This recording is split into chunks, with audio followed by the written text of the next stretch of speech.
So, HDMI. I walk into the average store and go to the electronics department, unless the whole store is electronics, and there seems to be like 1,000 of them, and they range in price, like from super cheap to super expensive. How do I know which HDMI cable to get? You go and you say, I want the most expensive HDMI cable ever. It needs to be gold plated, oxygen free, snag free, and it needs to support 400 gigabits. Okay, so which ones do that?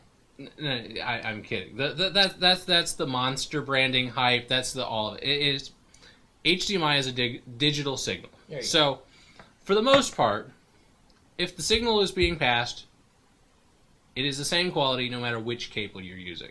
Okay, so to say that again, are you suggesting that most HDMI cables are the same? Yes. Okay. You can get a defective one. I mean, if you buy a bunch of $1 HDMI cables, you're going to have some that don't work. Now, how do you know when your HDMI cable is a defective one or it's going out, it's dying? 9 times out of 10, if your HDMI cable doesn't work, you're going to get these funny little pink dots all over the screen. If it's only slightly not working. Well, what if you're watching the funny pink dot show? That's like on Adult Swim now. It's like it's like right after Robot Chicken. I can't get enough of it. How do you know when it's broken then? You change the channel, and the weather channel will probably still have the pink dots. Okay, so pink dots, a good sign that your HDMI cable is failing. Yes. The other thing that happens with a bad HDMI cable is that you'll get intermittent errors when playing DVDs. It's kind of stupid. It will usually flash on the screen HDCP error. And it'll usually also display that on the front of your DVD player or Blu-ray player. It won't always. But if you've got intermittent problems with your HDMI cable, you'll get HDCP errors. And HDCP is the copy protection. And so that will go away. Most HDMI cables, there is no difference. And you'll see these ones that say, oh, it's HDMI 1.0 compatible, 1.1, 1.2. We're now on 1.4a. And those version numbers are important? Those version numbers are not actually important for the cable. The cable was designed to be the same across all of those versions. Like USB? Like USB. USB 1 cables and USB 2 cables are supposed to be interchangeable. I've had a couple of times where I've had a USB 1 cable that wouldn't actually carry the bandwidth of a USB 3 device. But for the most part, that's probably because the cable is old, because it was manufactured for USB 1. Right. And HDMI will do the same thing. These don't last forever, especially if you plug them in and unplug them.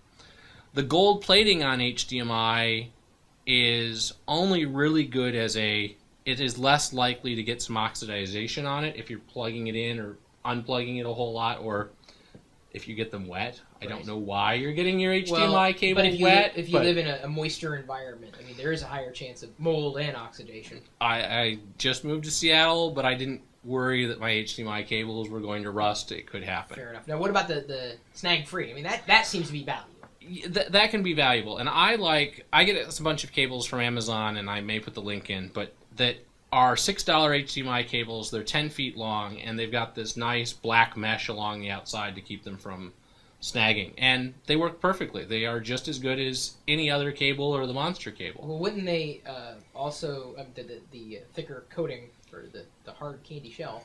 Wouldn't that also decrease any kind of electrical interference? It's not the interference that you have to worry about. The thicker casing just prevents you from knotting it or snapping it. There are a whole bunch of lots of little wires, because every one of the pins that you can see on the HDMI cable is a wire on the inside.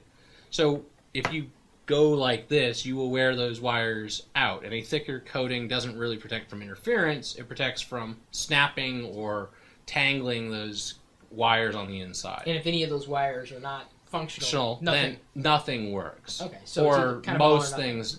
There is a pin for audio. There is a pin for part of the red signal. Those kinds of things. So you could in fact have a cable that the audio didn't pass because somebody had snagged it enough that the insides didn't work. And if I'm not mistaken, that's essentially a DVI cable in conjunction with audio cabling, correct? Yeah, I mean, for the most part, I mean, HDMI is basically a repackage of the DVI form factor from Right. the old video monitors. And we'll probably talk about that in the next video about how DVI and HDMI are related. Okay. Okay?